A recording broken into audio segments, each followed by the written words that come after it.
last night I had written down some thoughts I had while reading a hadith in a sort of cafe, and I thought I'd also record something to speak a little bit more on that, kind of maybe work out some thoughts. And yeah, it's an interesting phenomena in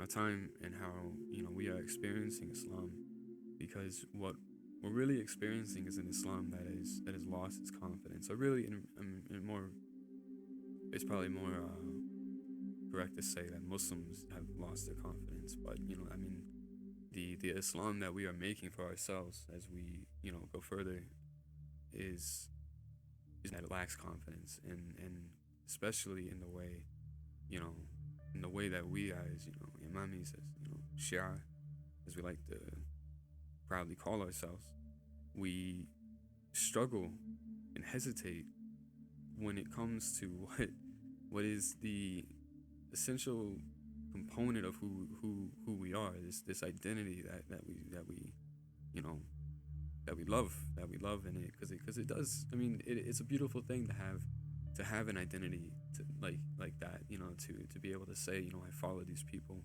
and I understand my religion in a way that I know is coming from a source that is pure, that is connected with the source of this religion.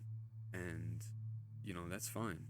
But the way in which that can quickly transform into arrogance, and the way it often does, and the way that we just can't even begin to understand the lengths one would have to go inwardly to reach what it would mean to actually be a Shia, to be a follower of the Imams, to be one of those who would do all the things that we think we would do, like stand with Imam Hussein, like stand with Imam Ali Arada, stand with Imam Hassan, stand with Imam Ali, that we would have been there, like with the Imam when it mattered.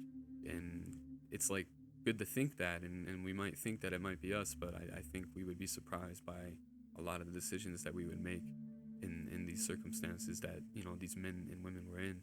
And yet they chose to stand by the Imams, and these are the Shia, and it's the reason why we understand what this word means through their example, and we only know it because the lives they lived are testimonies to it. But we're still living, we're still going through the motions, and we don't know what will be at the end of this journey.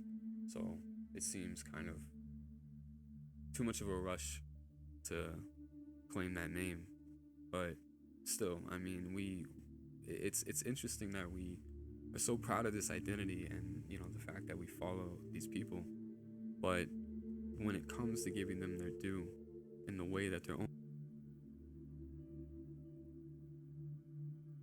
And what I mean by that, by the culmination of existence, is that maybe a way to look at it can be that the human story is the story of the Ahl Bayt. It is their story. They are at the forefront. They are leading the way. They are leading the way. We don't know what this mystery is. This mystery of our creation, our being here. What comes next. We have what we know in what has been made known to us, but we don't know. The real. We don't know Allah's reasoning as He knows His reasoning. We can only understand His reasoning as He has allowed us to understand His reasoning, and what He has allowed us to to see His reasoning in. And with the Imams, what we have is the confidence that we have something that is showing us the way forward to the uh the culmination of existence, the that final day, and we'll be with them even in the hereafter. And to have found that in this lifetime, is a incredible thing. An incredible thing. And I feel, we are wasting, the potential of what this theology can do, and how having this security in our faith, through the Imam, how it can transform a human being, what it really does. I mean, we feel it. We feel it even if we have this difficulty ourselves, if we wrestle with certain hadith, and because they make us uncomfortable, because we can't understand like how this fits into how we've been kind of made to think Islam should look and how our theology should sound, we still feel something about it, calling us to it. It's why we still have these sermons, despite this like inquisition of you know lukewarm theology in recent times. It's still like we still have these things within our books. We still have these things going around, and people are still drawn to them because they know that this is what the Imam said. This is who they were. This is what they represent, and this is something that a believer can find confidence in. It's something that they can look to and find as a refuge, somewhere that they can go and they can flee to when this world becomes too much. It's somewhere that they can go and find strength in when they have to, just deal with this world and contend with all of the nonsense that we have to on, a day-to-day basis, the from just the usual annoyances of daily life, from a full-blown existential crisis. It doesn't matter. In the Imam we find our refuge. In the Imam we find our assurance. In the Imam we find our sustenance. And we have these sermons that tell us from the words of the Imams themselves, this is what it is. And so have faith, have hope in this. Like take take faith in this. Like, this is something to hold on to, and to deny people that because it makes us uncomfortable, because of how other Muslims have made us feel about what our Imams have said about themselves is a shame. It's a shame, what we have allowed to happen, to the integrity of our theology, and the status of the Imams, and what they have represented to those who have come before us that have earned the name of Shia, as we are still, I'm sure doing the best we can, but I would be doubtful how many of us could really claim that name, and I say that to humble myself as much as anyone else. And I mean truly, not the fake Muslim humility that many of us are familiar with. We all do terrible things. We all do things that contradict our faith. But in the Imam, we know that we always have something to return to.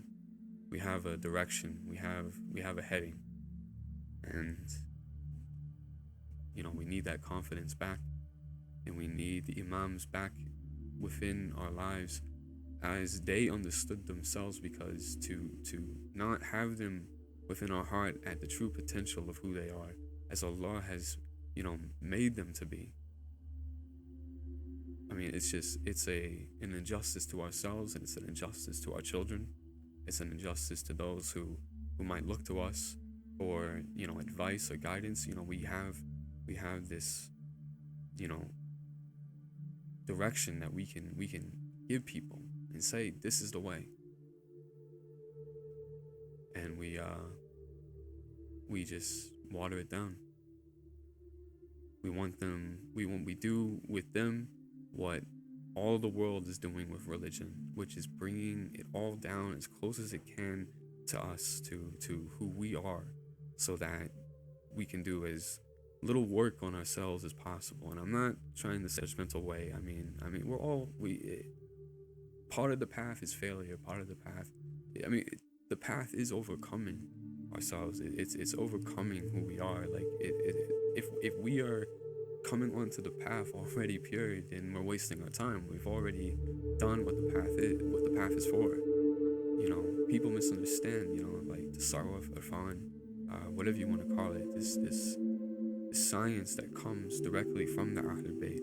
This is something that is for those who are in the pain of existence. It's not for those who have already tasted, purity of our Lord's oneness.